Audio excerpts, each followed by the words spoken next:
The blood on Maeve Porter's hands had frozen in the pre-dawn cold, and she could barely feel her fingers as she stumbled toward the distant lights of Wyatt, Missouri, her dress torn to ribbons and 3 long gashes across her left shoulder still seeping through the makeshift bandage she had fashioned from her petticoat.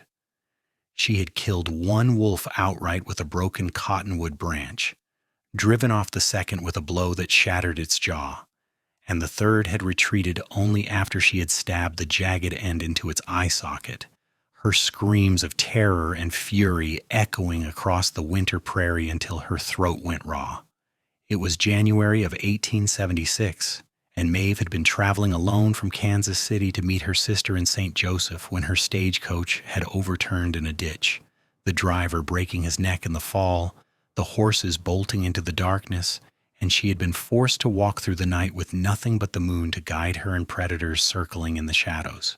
The sun was just beginning to paint the horizon pink when she finally reached the outskirts of town, her legs giving out as she collapsed against a fence post outside what appeared to be a ranch.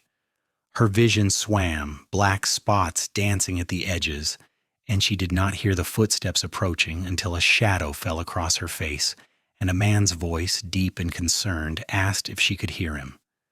She forced her eyes open and found herself staring up at a cowboy with dark hair that curled at his collar, a strong jaw shadowed with stubble, and eyes the color of spring grass that widened when he saw the state of her clothes and the blood soaking through her sleeve. "Jesus Christ," he breathed, already shrugging out of his coat to wrap around her shoulders.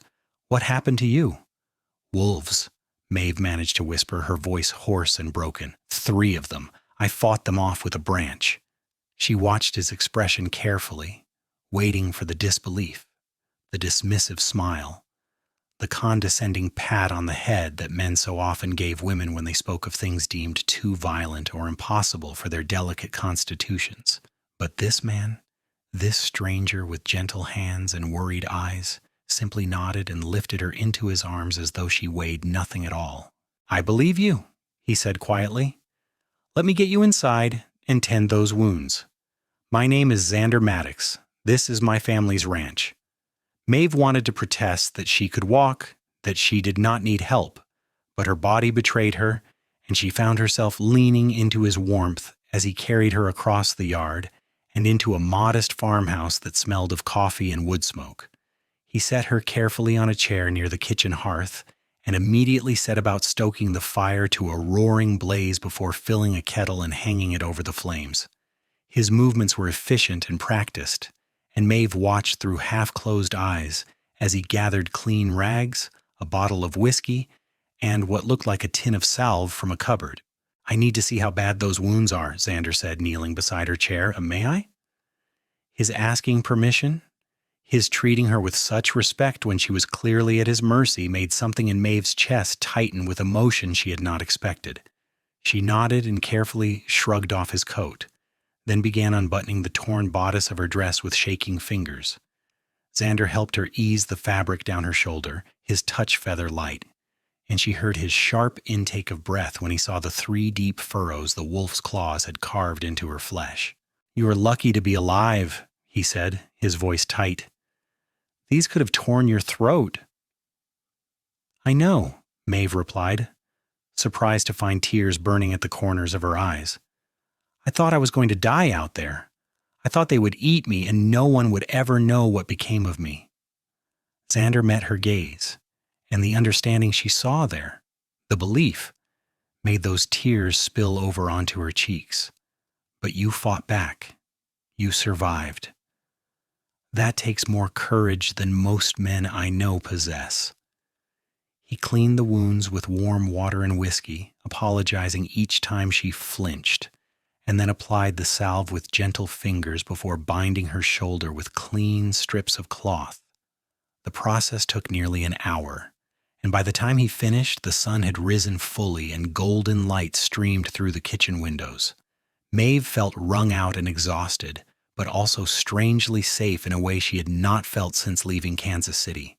This man, this Xander Maddox, believed her story without question, tended her injuries without judgment, and treated her with a kindness that felt almost foreign after so many months of traveling through rough country where women alone were viewed as either victims or nuisances. "You should rest," Xander said, rising to his feet. "I have a spare room upstairs. You're welcome to stay as long as you need while you heal." "I cannot impose," Maeve protested weakly. "You have already done so much." "It is no imposition. I live here alone since my parents passed. The house is too big for one person anyway." He smiled then, and it transformed his entire face, softening the hard lines and making him look younger. "Besides, I would rest easier knowing you are safe and recovering rather than trying to continue your journey in this condition." Maeve wanted to argue, but the truth was she had nowhere else to go and no money for a hotel, even if Wyatt possessed such a luxury. Her sister was expecting her in St. Joseph, but that was still 2 weeks of travel away under good conditions, and she would be no use to anyone if she collapsed from infection or exhaustion before she arrived. So she nodded her acceptance and allowed Xander to help her up the narrow stairs to a small bedroom with a quilt-covered bed and lace curtains that reminded her painfully of home. "I will bring you some food shortly," Xander said from the doorway. "And I will send word to the sheriff about the stagecoach accident. They will need to recover the driver's body and search for the horses." "Thank you," Maeve whispered, already sinking onto the bed. "I do not know how I can ever repay your kindness." "No repayment needed. Just focus on healing." He closed the door softly, and Maeve lay back against the pillows, her shoulder throbbing with each heartbeat, but her mind oddly at peace. She had survived the wolves, survived the night, and found help with a man who did not treat her like a hysterical woman spinning tales for attention. As exhaustion pulled her down into sleep, she found herself thinking that Xander Maddox might be the most decent man she had ever met. And that was a dangerous thing to think about a stranger whose home she had just invaded. The next few days passed in a haze of fever and fitful sleep as Maeve's body fought off infection and began the slow process of healing. Xander proved to be an attentive caretaker, bringing her broth and bread at regular intervals, changing her bandages with steady hands, and sitting beside her bed during the worst of the fever to press cool cloths to her forehead and murmur reassurances when she thrashed and cried out. When the fever finally broke on the 4th day, Maeve woke to find late afternoon sunlight slanting through the window, and Xander dozing in a chair beside her bed, his chin resting on his chest and his hair falling into his eyes. She took the opportunity to study him properly for the first time since arriving. He was probably in his late 20s, with the lean, muscular build of a man who worked hard for his living. His hands, resting on his thighs, were calloused and scarred, the hands of a rancher who knew every aspect of running a property, from mending fences to breaking horses. There was a kindness in the lines of his face, even in sleep, but also a sadness that spoke of loss and loneliness. She wondered what had happened to his parents, how long he had been managing this ranch alone, whether he had ever been married or engaged or in love. As if sensing her scrutiny, Xander's eyes fluttered open, and he sat up quickly, wincing as his back protested the awkward position. "You are awake," he said, and the relief in his voice was palpable. "The fever broke. How do you feel?" "Like I was trampled by a herd of cattle," Maeve admitted, but she managed a small smile. "But alive, thanks to you." "You would have survived regardless. You are one of the strongest people I have ever met." He leaned forward, his elbows on his knees. "I sent word to St. Joseph, to your sister. Let her know you were delayed but safe. I hope that was all right." Maeve felt a rush of gratitude so intense it nearly brought fresh tears. That was more than all right. That was incredibly thoughtful. She must have been worried sick when I did not arrive as scheduled. I figured as much. I also spoke with the sheriff. They recovered the driver's body and brought him back to town for a proper burial. Found the horses, too. About 5 miles north. They are in the livery stable if you need to claim any belongings from the coach. I had very little with me. Just a carpet bag with a change of clothes and some personal items. It is probably scattered across the prairie by now. I will ride out and look for it once you are stronger. The snow should preserve any fabrics, and your personal items are worth recovering if possible."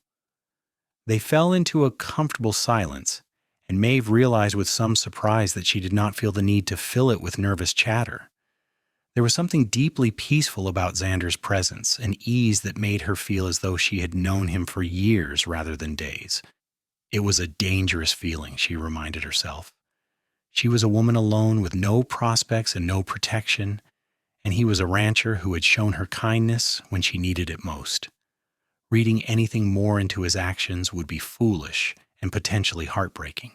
But as the days turned into a week and then two, and Maeve grew stronger and more mobile, she found it increasingly difficult to maintain that emotional distance.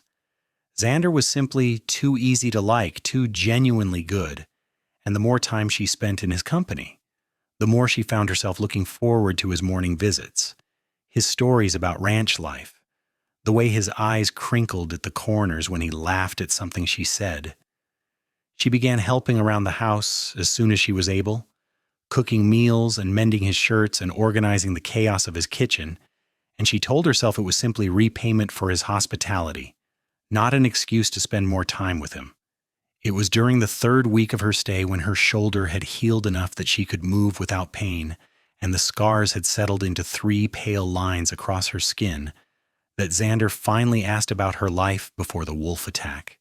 They were sitting at the kitchen table after supper, the dishes washed and put away, a pot of coffee between them, and the evening stretching long and quiet ahead. "What were you planning to do in St. Joseph?" he asked, wrapping his hands around his cup. "You mentioned your sister lives there." "She does. She married a shopkeeper 2 years ago, and they have been trying to convince me to move there ever since. I was a school teacher in Kansas City, but the school closed last fall when funding ran out. I had no family left in the city, no prospects, so I finally agreed to come stay with her until I could find a new position." Maeve stared down at her own coffee, watching the steam curl upward. I did not want to be a burden on her and her husband, but I had run out of options. "Teaching is honorable work. Any town would be lucky to have you." "You have never seen me teach. I could be terrible at it." Xander shook his head, a smile playing at his lips. "I doubt that very much. You have patience and intelligence and a way of explaining things that makes them easy to understand. I have seen it every time you tell me about your life in Kansas City or describe places you have been. You bring everything to life with your words." Maeve felt heat rise in her cheeks at the compliment. "That is kind of you to say?" "It is the truth." He paused, seeming to gather his thoughts. "Wyatt does not have a school, but there are at least a dozen children in town and on the surrounding ranches who could benefit from proper education. Most of them can barely read and write. If you were interested, I'm sure the families would be willing to pool resources to pay a teacher's salary." The suggestion caught Maeve off guard, and she looked up sharply to find Xander watching her with an expression she could not quite decipher. "Are you suggesting I stay in Wyatt instead of going to St. Joseph?" "I am suggesting you have options. Your sister loves you and wants you nearby, I am sure, but you could also build a life here if you wanted, on your own terms, doing work you are trained for." He hesitated, then added more quietly, "And you would have friends here. At least one, anyway." The weight of what he was really saying hung in the air between them, and Maeve felt her heartbeat accelerate. She had been trying so hard not to read too much into Xander's kindness, not to hope for something that could never be, but now he was offering her a reason to stay that went beyond practicality. He was offering her a place in his life, whatever form that might take, and the temptation to accept was almost overwhelming. "I would need to write to my sister," she said slowly. "Explain the situation and see if she understands." "Of course. And if she needs you there, if family is more important, I would never presume to stand in the way of that." Xander met her eyes across the table. "I just wanted you to know that staying here is a possibility, that you would be welcome." Maeve reached across the table before she could second-guess herself and laid her hand over his. His fingers were warm and rough beneath hers, and when he turned his hand to lace their fingers together, she felt a surge of emotion so strong it stole her breath. "I will think about it," she promised. "And thank you, Xander, for everything, for believing me when I told you about the wolves, for taking care of me, for making me feel like I matter." "You do matter," he said fiercely, "more than you know." They sat like that for a long time, hands joined across the table, the kitchen growing dark around them as the fire burned low. It was the most intimate moment Maeve had ever shared with anyone, more meaningful than any kiss or declaration, and when she finally retreated upstairs to bed that night, she knew with absolute certainty that she was falling in love with Xander Maddox. The next morning, Maeve sat down to write 2 letters. The first was to her sister, explaining the accident, her recovery, and the unexpected opportunity to establish a school in Wyatt. She tried to be honest without being hurtful, making it clear that she loved her sister dearly but felt drawn to this small Missouri town in a way she could not fully explain. The second letter was to the mayor of Wyatt, inquiring about the possibility of opening a school and offering her credentials as a teacher. She posted both letters that afternoon when Xander drove her into town for supplies and then tried not to obsess over the responses as she waited. Wyatt turned out to be a small but bustling community of about 200 people, with a main street that boasted a general store, a saloon, a church, a livery stable, and a handful of other businesses. The people were friendly and curious, and word of the woman who had fought off 3 wolves with a broken branch had apparently spread because several townsfolk approached her to express their admiration and welcome her to stay as long as she liked. Maeve was touched by their warmth, and even more so when a handful of mothers approached her to ask about her teaching experience and whether she might be willing to tutor their children. "There is definitely interest," she told Xander as they drove back to the ranch, the wagon bed loaded with flour and sugar and other necessities. "If the mayor agrees to help establish a proper school, I think it could really work." "I never doubted it for a second," Xander replied, his eyes on the road, but a smile tugging at his mouth. "You have a way of making things work, Maeve. It is one of the many things I admire about you." She turned to look at him, struck by the openness of the statement. "What are the other things?" He glanced at her, and the heat in his gaze made her breath catch. "Your courage, your kindness, the way you hum while you cook breakfast, the way you scrunch your nose when you're thinking hard about something, the way you make this house feel like a home instead of just a place where I sleep and eat." "Xander," Maeve whispered, overwhelmed by the rush of emotion his words provoked. "I know it is too soon," he continued, his voice rough. "I know you have only been here a few weeks, and you are still healing and figuring out your life. But I need you to know that I care about you, Maeve, more than I have cared about anyone in a very long time. And if you decide to stay in Wyatt, I would like permission to court you properly. No pressure, no expectations, just the chance to see if this connection between us could grow into something lasting." Maeve had imagined many scenarios for how this conversation might unfold, but none of them had prepared her for the reality of hearing Xander Maddox confess his feelings in his straightforward, honest way. She knew she should be cautious, should take time to consider all the implications, but her heart had already made the decision for her. "I would like that very much," she said, her voice steady despite the tears gathering in her eyes. "I care about you too, Xander. I think I started caring the moment you said you believed me about the wolves."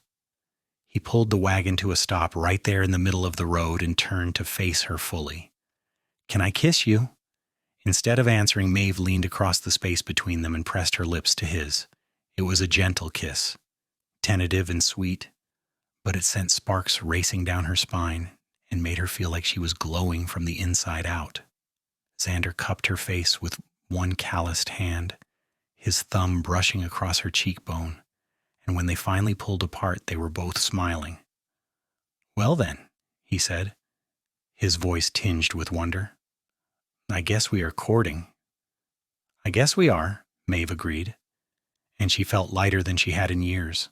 The response from her sister arrived 2 weeks later, and while Emma was disappointed that Maeve would not be coming to St. Joseph immediately, she was also supportive and understanding. She wrote that she wanted Maeve to be happy above all else, and if Wyatt offered her a chance at building a life and career on her own terms, then Emma would support that decision wholeheartedly. She also included a rather pointed line asking whether a certain rancher might have something to do with Maeve's sudden desire to stay in Missouri, which made Maeve laugh and blush in equal measure. The letter from the mayor was even more encouraging. He wrote that the town council had discussed the matter and agreed to provide funding for a small schoolhouse to be built in the spring. In the meantime, if Miss Porter was willing, she could begin holding classes in the church basement starting immediately, and families would contribute what they could toward her salary. It was more than Maeve had dared hope for, and when she showed the letter to Xander that evening, he swept her into his arms and spun her around the kitchen until they were both dizzy and laughing. "You did it," he said, setting her down but keeping his arms around her waist. "You're going to have a school." "We did it," Maeve corrected. "None of this would have been possible without you." "I just provided a roof and some bandages. You did all the hard work of surviving and fighting for what you wanted." She reached up to trace the line of his jaw, marveling at the fact that she was allowed to touch him like this now, that he was hers to hold and kiss and build a future with.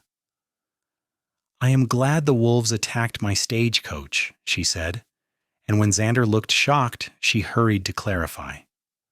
"Not because the driver died, that was terrible, but because if it had not happened, I would have passed right through Wyatt without stopping, and I never would have met you. I never would have found this place that feels more like home than anywhere I've lived in years." "I am glad too," Xander admitted, "even though I hate that you were hurt and terrified. But meeting you, having you here, has changed everything for me. I was just existing before, going through the motions of running the ranch because it was what my parents wanted. Now I have something to look forward to, someone to share meals and conversations with, someone who makes me want to be better, do more." They kissed then, slow and deep, and Maeve felt the last of her reservations melt away. This was real. This thing growing between them. It was not a fantasy or a girlish infatuation. It was solid and true and worth taking a risk on. Maeve began teaching the following week, and her first day in the church basement was both exhilarating and exhausting. She had 11 students ranging in age from 6 to 14, most of whom had only rudimentary literacy skills and no formal education. But they were eager to learn and surprisingly well behaved. And by the end of that first day, Maeve knew she had made the right decision to stay. Teaching filled a part of her soul that had been empty since the school in Kansas City closed, and knowing that she was making a real difference in these children's lives gave her a sense of purpose she had been missing. Xander was her biggest supporter, building her a desk for the makeshift classroom, donating books from his parents' collection, and even volunteering to teach a unit on animal husbandry and ranch management for the older students. The children adored him, and watching him interact with them, patient and encouraging and willing to get down on their level, made Maeve fall even more deeply in love. Their courtship progressed slowly and sweetly through the remainder of the winter. Xander took her on buggy rides through the snow-covered countryside, pointing out landmarks and sharing stories about growing up on the ranch. They attended church together on Sundays, sitting side by side in a pew and ignoring the knowing looks from the other townsfolk. They cooked meals together, read aloud to each other by the fire, and talked about everything from politics to poetry to their dreams for the future. It was during one of these fireside conversations in late February that Xander told her about his parents. "They died 3 years ago," he said quietly, staring into the flames. "There was a fever that swept through town. Took about a dozen people, including my mother and father.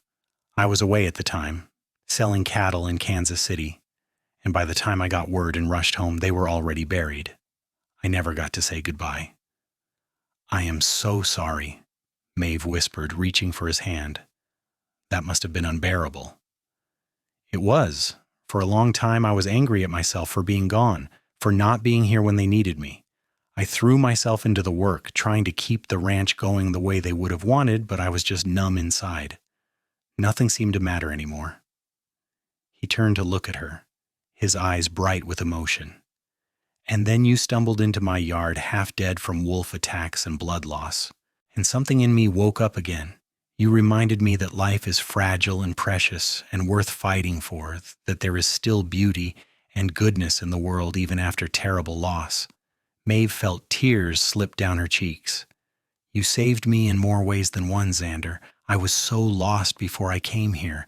I felt like I was drifting through life without any real direction or purpose. Teaching is wonderful, but it is you who make me feel truly alive. You see me, all of me, even the parts I try to hide, and you make me believe I am worthy of love. You are worthy of all the love in the world, Xander said fiercely. He shifted from his chair to kneel in front of her, taking both her hands in his. Maeve Porter, I know we have only known each other for 3 months, and by all conventional standards, that is far too soon to make any permanent declarations. But I have never been more certain of anything in my life. I love you. I want to build a life with you, raise a family with you, grow old with you. Will you marry me? The question hung in the air between them, huge and terrifying, and absolutely perfect. Maeve looked down at this man who had believed her when no one else would have, who had tended her wounds and given her a home and helped her build a new life from the ashes of the old one. She thought about the wolves, about the broken branch that had saved her life, about the scars on her shoulder that he had traced with gentle fingers and called marks of courage. She thought about how much could change in a single moment, how a stagecoach accident could lead to the greatest love she had ever known. Yes, she said, her voice breaking on a sob of joy. Yes, I will marry you. Xander surged up to kiss her, pulling her from the chair into his arms, and they held each other as the fire crackled and the wind howled outside and the world narrowed down to just the two of them. When they finally pulled apart, both breathless and grinning, Xander reached into his pocket and withdrew a simple gold band. It was my grandmother's, he explained, slipping it onto her finger. My mother always said she wanted me to give it to the woman I married. I think she would have loved you. Maeve looked down at the ring, the metal warm against her skin, and felt a sense of rightness settle over her. I wish I could have met her. Both of them. They would have adored you, my father especially. He always said I needed to find a woman who could hold her own, someone strong and smart, and not afraid to speak her mind. You would have fit right in. They set the wedding date for late April after the school term ended and the weather had warmed enough for a proper celebration. Maeve wrote to her sister immediately, inviting her and her husband to attend, and Emma responded with enthusiasm and promised to help with the preparations. The next few weeks passed in a blur of planning and excitement as Maeve continued teaching, helped prepare for the spring planting, and worked with the other women in town to organize the wedding. The scars on her shoulder faded as winter gave way to spring, becoming thin white lines that were barely visible unless someone knew to look for them.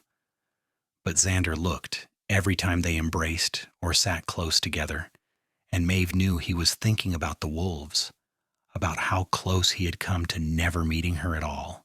It gave every moment together an added weight of gratitude, a sense that their love was something precious that had almost been lost before it began. In early April, as the prairie grass turned green and wildflowers began to dot the landscape, construction began on the new schoolhouse. Xander helped with the building, along with most of the other men in town, and Maeve spent her afternoons after classes watching the structure take shape.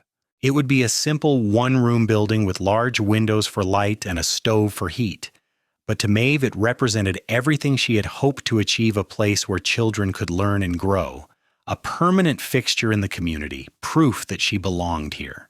Her sister and brother-in-law arrived the week before the wedding, and Emma immediately pulled Maeve into a fierce embrace. "Let me look at you," she demanded, holding Maeve at arm's length. "You look different, happy, settled."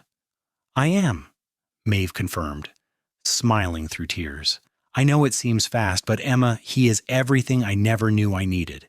He is kind and patient, and he makes me laugh, and he believes in me in a way that makes me believe in myself." "Then I am happy for you," Emma said firmly, "and I want to meet this paragon of virtue immediately." Xander passed muster with Emma and her husband Jonathan within the first hour of meeting them, charming Emma with his genuine affection for Maeve and impressing Jonathan with his knowledge of farming and livestock. The four of them spent the next several days together preparing for the wedding, sharing meals, and simply enjoying each other's company. Maeve was grateful beyond words that her sister approved of her choice, that there was no awkwardness or tension, just genuine happiness on all sides. The wedding took place on a warm Saturday afternoon in late April, with the entire town of Wyatt turning out to witness the ceremony. Maeve wore a simple blue dress that Emma had helped her make, with lace at the collar and cuffs and a bouquet of wildflowers clutched in her hands. Xander wore his best suit, his hair neatly combed, and his eyes suspiciously bright as Maeve walked down the aisle of the small church on Jonathan's arm. The ceremony itself was brief and beautiful, the pastor speaking about love and commitment and the grace of second chances. When it came time for the vows, Xander's voice was steady and strong as he promised to honor and cherish Maeve for the rest of his life. Maeve's voice shook slightly as she made her own promises, overcome by the enormity of what they were doing, but Xander squeezed her hands and smiled, and she found her strength. "I now pronounce you husband and wife," the pastor declared. "You may kiss your bride." Xander pulled Maeve into his arms and kissed her thoroughly, to the cheers and applause of everyone gathered. When they finally broke apart, both grinning like fools, Maeve caught sight of her shoulder through the gap where her sleeve had slipped, the 3 faint scars visible for just a moment before she adjusted the fabric. She thought about the wolves again, about the terror and pain and desperate struggle for survival, and she sent up a silent prayer of gratitude. Those scars had brought her here, to this man and this town and this life, and she would carry them with pride for the rest of her days. The reception was held in the town square with tables laden with food and drink and a small band playing lively music for dancing. Maeve danced with Xander, with Jonathan, with several of the fathers of her students, and even with the mayor, who congratulated her on the upcoming schoolhouse and told her the town was lucky to have her.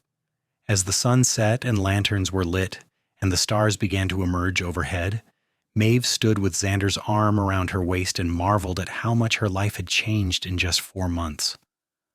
"What are you thinking?" Xander asked, his lips brushing her temple.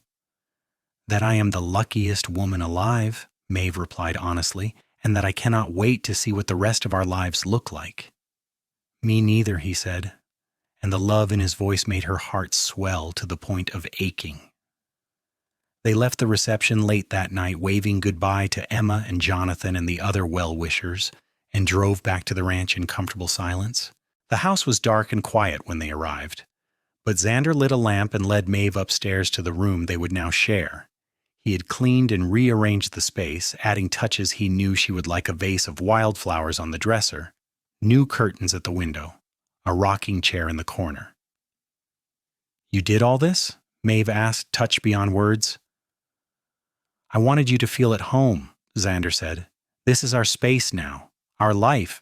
Everything I have is yours."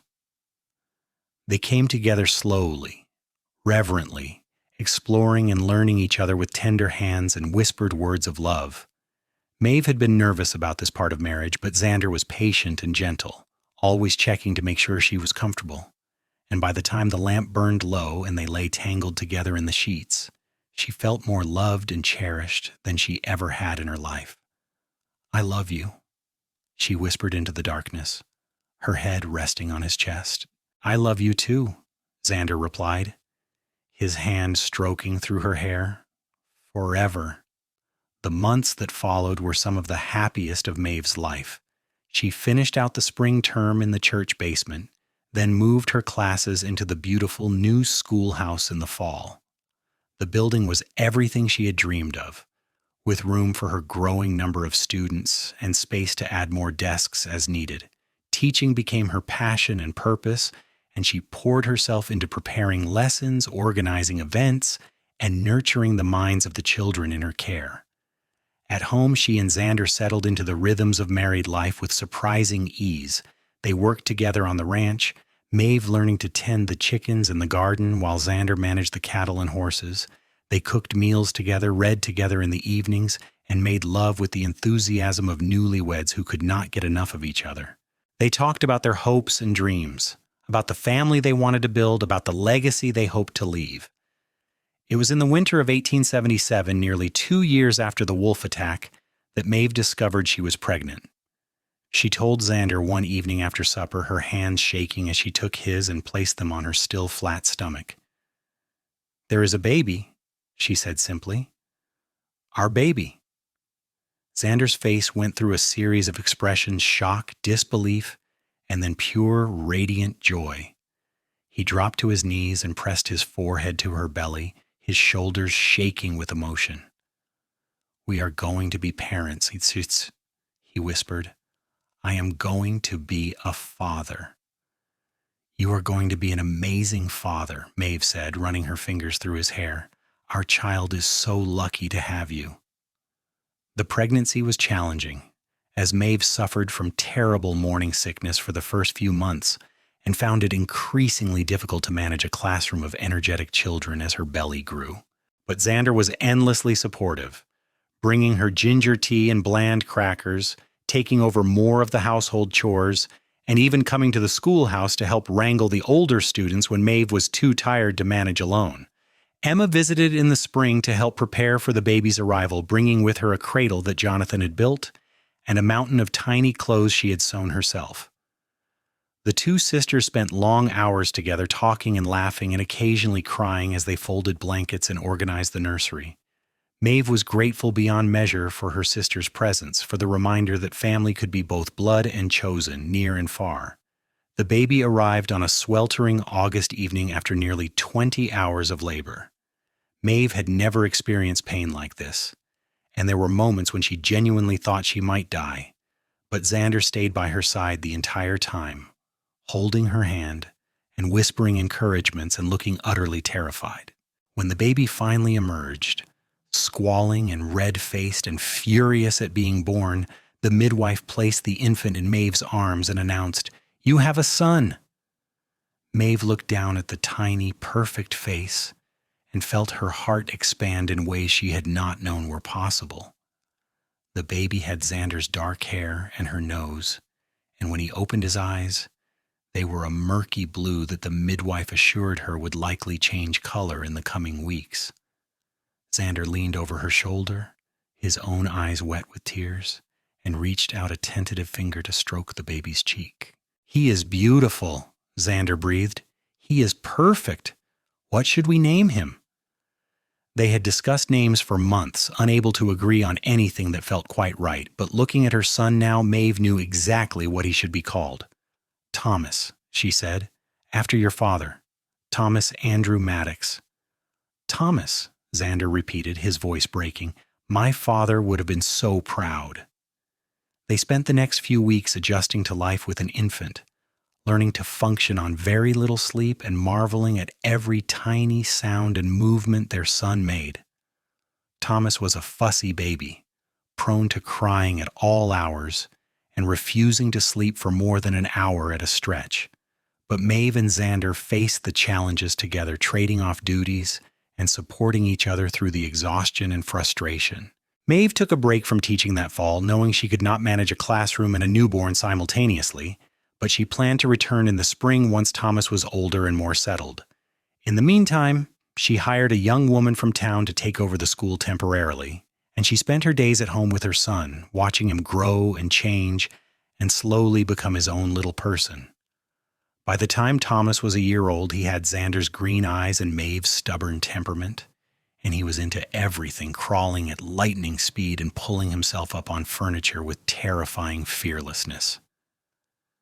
Xander was a devoted father, spending every spare moment with his son, teaching him about the animals on the ranch and singing him lullabies that his own mother had sung to him. Watching them together filled Maeve with a contentment so deep it sometimes brought her to tears. In the spring of 1879, Maeve returned to teaching, bringing Thomas with her to the schoolhouse when necessary and enlisting the help of some of the older students to entertain him during lessons. The arrangement worked surprisingly well, and Thomas became something of a mascot for the school, adored by all the children and spoiled rotten by the mothers who would stop by to visit. Life settled into a comfortable routine. Maeve taught, Xander ran the ranch. Thomas grew bigger and more mischievous by the day. They attended church on Sundays, hosted dinners for friends and neighbors, and celebrated holidays with Emma and Jonathan, who made the journey from St. Joseph at least twice a year. The years passed in a blur of ordinary moments that added up to an extraordinary life. When Thomas was 3, Maeve became pregnant again, and this time the pregnancy was easier, her body already knowing what to do. Their second child, a daughter they named Carolyn Rose, arrived in the spring of 1881, and she was the opposite of her brother in every way, calm, content, and prone to sleeping through the night almost from birth. Thomas adored his little sister, insisting on helping with everything from diaper changes to bath time, and Maeve and Xander watched their family grow with grateful hearts. It was a hot July afternoon when Emma arrived unexpectedly, her face drawn and her eyes red from crying. Maeve took one look at her sister and knew something terrible had happened. "It is Jonathan," Emma said, her voice barely above a whisper. "He had a heart attack last week. He is gone, Maeve." Maeve pulled her sister into her arms and held her while she sobbed, her own tears falling silently. Jonathan had been a good man, a kind husband and brother-in-law, and it seemed impossibly cruel that he should be taken so young. Emma stayed with them for several months while she worked through her grief, and Maeve was grateful that she could be there for her sister the way Emma had been there for her so many times before.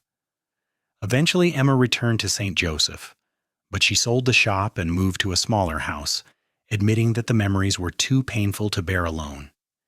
She began making more frequent visits to Wyatt, and Maeve could see her slowly healing, finding joy again in her niece and nephew, in the beauty of the prairie, in the simple rhythms of life on the ranch. Maeve hoped that one day Emma might find love again, but she did not push, knowing that grief had its own timeline. Thomas started attending Maeve's school when he turned 5, and it was both a joy and a challenge to have her son as one of her students. He was bright and curious, but easily distracted, and Maeve had to work hard not to show favoritism or be harder on him than she would any other student. Xander found the whole situation amusing, teasing Maeve about being outsmarted by their 5-year-old and reminding her that Thomas came by his stubbornness honestly. Caroline proved to be a quieter child, content to play alone for hours and showing an early aptitude for drawing and music. She followed Maeve around the house like a shadow, mimicking her mother's actions and asking endless questions about everything from why the sky was blue to where babies came from. Maeve answered as honestly as she could, delighting in her daughter's curiosity and intelligence. In the summer of 1885, Maeve discovered she was pregnant for a 3rd time, though she was now 31, and worried that this pregnancy might be more difficult than the previous 2. Her fears proved unfounded, however, and in the spring of 1886 she gave birth to another son, whom they named Samuel James.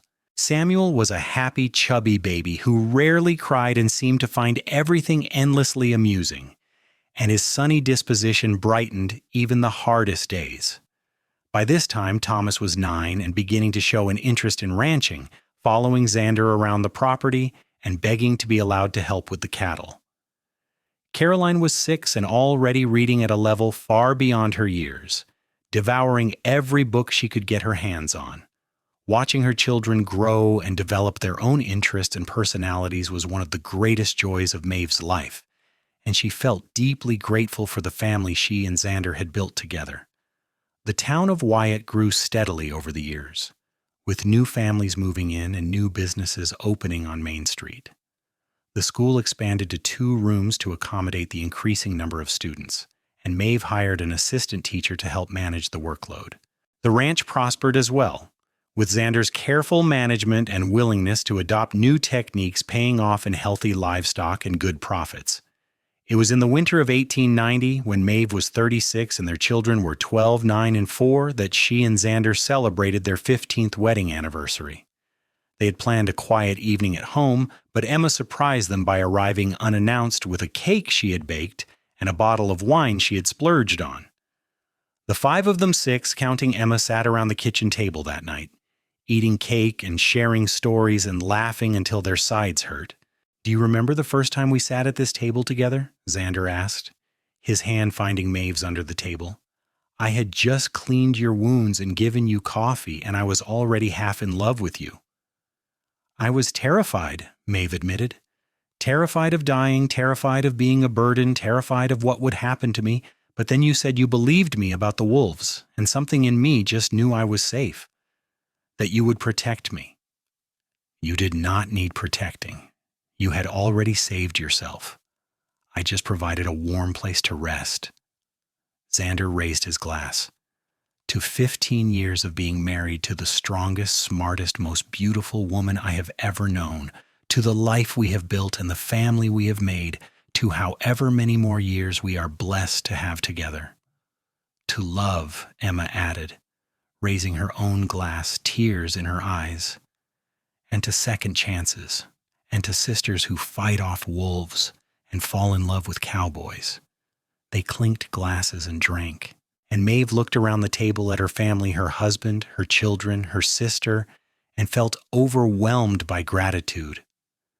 The scars on her shoulder had faded to the point of near invisibility, but she still felt them sometimes, especially on cold nights when the old wound ached. She thought of them not as marks of trauma, but as reminders of survival, of the night that changed her life forever, of the moment when one path ended and another, better one, began. Thomas graduated from school at 14 and immediately began working full-time on the ranch with Xander, and it was clear to everyone that he had found his calling.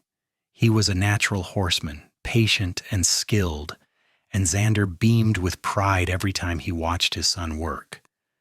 Caroline continued her education, expressing a desire to become a teacher like her mother, and Maeve began training her in the art of classroom management and lesson planning. Samuel, still young but already showing signs of his father's easy charm and his mother's intelligence, was simply enjoying his childhood, collecting frogs and climbing trees and driving his siblings crazy with his endless pranks. In 1893, when Maeve was 39, she made the difficult decision to step back from teaching. Her assistant had proven more than capable of running the school, and Maeve wanted to spend more time at home with Samuel while he was still young. She continued to serve on the school board and helped organize community events, but the daily grind of teaching was left to younger hands, and she found she did not miss it as much as she had expected. Instead, she poured her energy into the ranch, working alongside Xander and Thomas to build an enterprise that would support the family for generations to come. She also began writing, documenting the history of Wyatt and the surrounding area, interviewing longtime residents and preserving their stories for future generations. It was fulfilling work, and it allowed her to stay connected to the community while also pursuing a new passion. Emma eventually remarried in 1895 to a widower she had met through mutual friends in St. Joseph. He was a kind man who treated Emma with the respect and affection she deserved, and Maeve was overjoyed to see her sister happy again. The two families visited back and forth regularly, and the children all became close, spending summers together and writing letters throughout the year. As the century drew to a close, Maeve and Xander found themselves with more time alone together as their children grew increasingly independent. Thomas, now 20, was courting a young woman from a neighboring ranch, and there was talk of an engagement in the near future. Caroline, 17, had been accepted to a teacher training program in Kansas City and would be leaving home in the fall. Samuel, 14, was still at home, but spent most of his time with friends or working on the ranch, needing his parents less and less. One evening in the late summer of 1899, Maeve and Xander sat on the porch swing they had installed years earlier, watching the sun set over the prairie. It was a perfect moment, peaceful and content, and Maeve leaned her head on Xander's shoulder, breathing in the familiar scent of him leather and hay and the soap he used. "Do you ever think about that first morning?" she asked, "when I collapsed outside your fence and you carried me into the house?" "All the time," Xander admitted.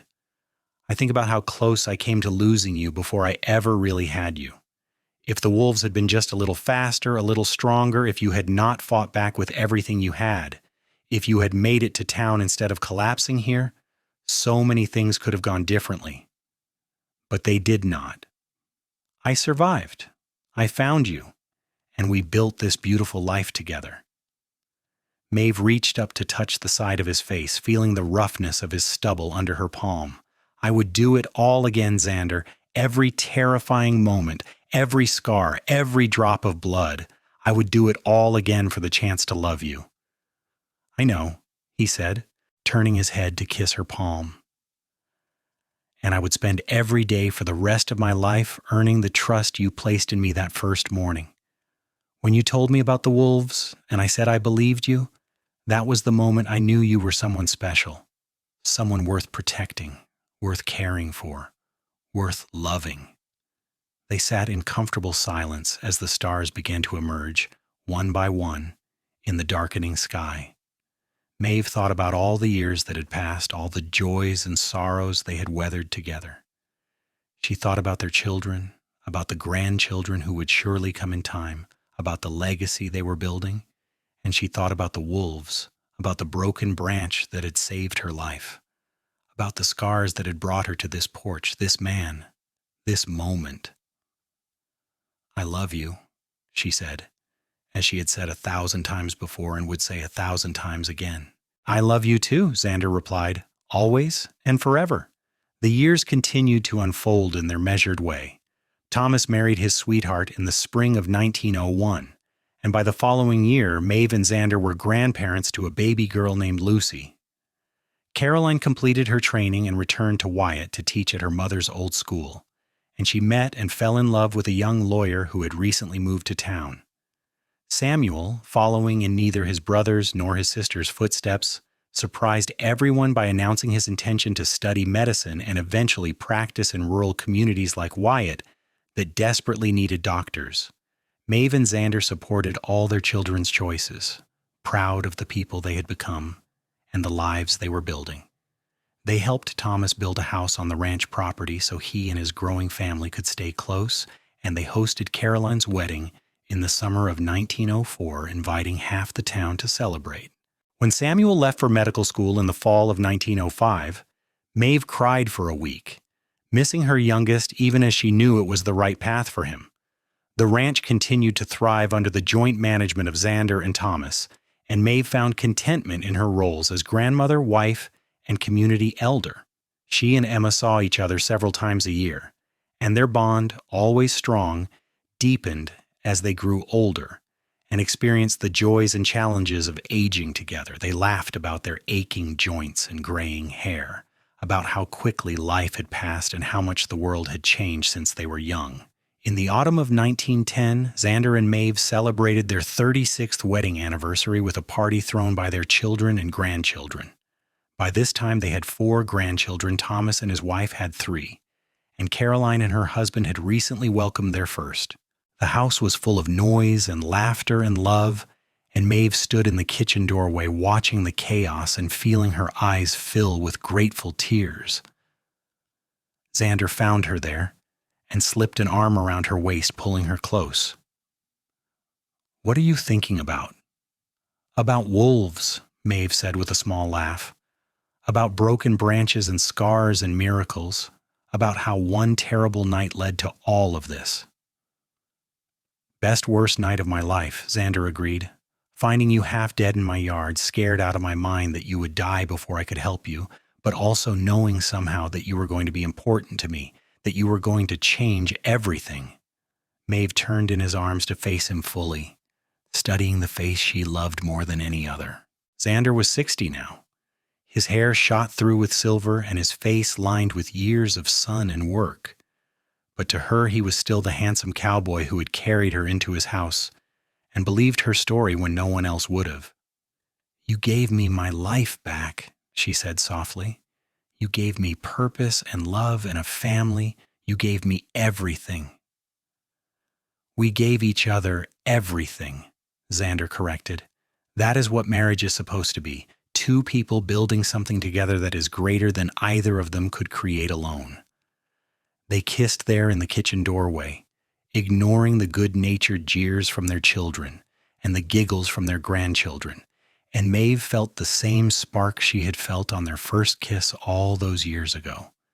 Some things, she thought, never changed. Love was one of them. The second decade of the new century brought more change. Samuel completed his medical education in 1912 and returned to Wyatt to open a practice, becoming the town's first resident doctor and making his parents prouder than they could express. He married a nurse he had met during his training, and they settled into a house on Main Street, close enough that Maeve could stop by for visits, but far enough that Samuel had his independence. Thomas and his family continued to flourish on the ranch, and it became clear that Thomas's eldest son, now a teenager, would likely take over the operation one day, continuing the Maddox legacy into a third generation. Caroline's family grew as well, and she balanced teaching with motherhood with the same grace and determination her mother had shown. Life was busy and full, and exactly as it should be.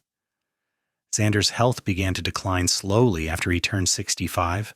Nothing dramatic, but a gradual slowing down, aches that took longer to fade, winters that were harder to endure. Maeve noticed and worried, but Xander brushed off her concerns, insisting he was fine and would probably outlive them all out of sheer stubbornness. Thomas began taking on more of the heavy ranch work, allowing his father to step back and take a supervisory role, and Xander accepted the change with more grace than Maeve had expected. They spent their days together now, talking and reminiscing, visiting with their children and grandchildren, enjoying the quiet peace of a life well lived. On nice evenings, they still sat on the porch swing, holding hands and watching the sunset, and Maeve would sometimes trace the faded scars on her shoulder and remember the young woman she had been, frightened and alone and fighting for her life. That woman felt like a stranger now, someone from another lifetime, but also still a part of her, the foundation upon which everything else had been built. In the spring of 1920, when Maeve was 66 and Xander was 70, they took a trip to Kansas City to visit old haunts and see how much the city had changed since Maeve had lived there. It was strange and wonderful to walk streets she had once known so well, to see the building where she had taught and the boarding house where she had lived, and to realize how completely her life had diverged from the path she had expected. If the stagecoach had not crashed, if the wolves had not attacked, if she had made it to St. Joseph as planned, she would have had a completely different existence, perhaps a happy one, perhaps not, but certainly nothing like the rich, full, love-drenched life she had actually lived. "No regrets?" Xander asked as they stood on a street corner watching the trolleys pass by. "Not a single one," Maeve replied firmly, "except maybe that the stagecoach driver died. I wish I could have saved him too." "You cannot save everyone, love. You can only save yourself and the people you love, and you have done that magnificently." They returned to Wyatt after a week, both relieved to be home and marveling at how much they preferred the quiet simplicity of ranch life to the noise and chaos of the city. The world was changing. Rapidly. Automobiles were common now. Electricity had come to Wyatt, telephones connected homes across the country, but some things remained constant. The prairie still stretched to the horizon, the cattle still needed tending, families still gathered for Sunday dinners, and love still mattered more than anything else. In the winter of 1924, Emma passed away quietly in her sleep at the age of 71. Maeve, who was 70 herself, felt the loss keenly despite knowing her sister had lived a long and ultimately happy life. She and Xander traveled to St. Joseph for the funeral, and Maeve stood at the graveside thinking about all the years they had shared, all the letters they had written, all the visits and holidays and small moments that added up to a sisterhood. Emma had been her first friend, her first protector, and while her death was not unexpected, it still left a hole in Maeve's heart that would never quite heal. But life, as always, continued. Grandchildren grew up and married and had children of their own, making Maeve and Xander great-grandparents multiple times over. The ranch passed officially to Thomas in 1925, when Xander was 75 and finally ready to fully retire, and Thomas ran it with the same care and dedication his father had shown. The house that had once been so quiet now regularly overflowed with family during holidays and special occasions, and Maeve loved every chaotic minute of it. Xander's health took a serious turn in the winter of 1926. He developed pneumonia, and despite Samuel's best efforts and the new medicines now available, He struggled to recover. Maeve stayed by his side constantly, reading to him, talking to him, holding his hand and praying that he would pull through. For a while it seemed he might, but then he took a sudden turn for the worse, and Maeve knew with terrible certainty that the end was near. On a cold February morning, surrounded by his wife and children, Xander Maddox passed away at the age of 76. Maeve held his hand until the very last breath, whispering words of love and gratitude, telling him it was all right to go, that she would be all right. But inside she felt like she was breaking into a million pieces, losing the man who had been her partner, her best friend, her greatest love for 51 years. The funeral was enormous, with people coming from all over the state to pay their respects to a man who had been respected and loved by everyone who knew him. Maeve sat in the front pew of the church where they had been married, staring at the simple casket and trying to comprehend a world without Xander in it. Her children and grandchildren surrounded her, offering comfort and support, but she felt utterly alone in a way she had not felt since that night on the prairie with the wolves. The months after Xander's death were the hardest of Maeve's life. She moved through the days mechanically, tending to necessary tasks but feeling no real connection to anything. Thomas and his family urged her to move in with them to let them take care of her, but Maeve refused. This house, this ranch, was where she had built her life with Xander, and she was not ready to leave it yet. Slowly, painfully, she began to heal. She spent time with her grandchildren and great-grandchildren, finding joy in their laughter and their questions about their great-grandfather. She worked in the garden, visited old friends in town, wrote more stories about Wyatt's history. She thought about Xander constantly, missing him with an ache that never fully went away.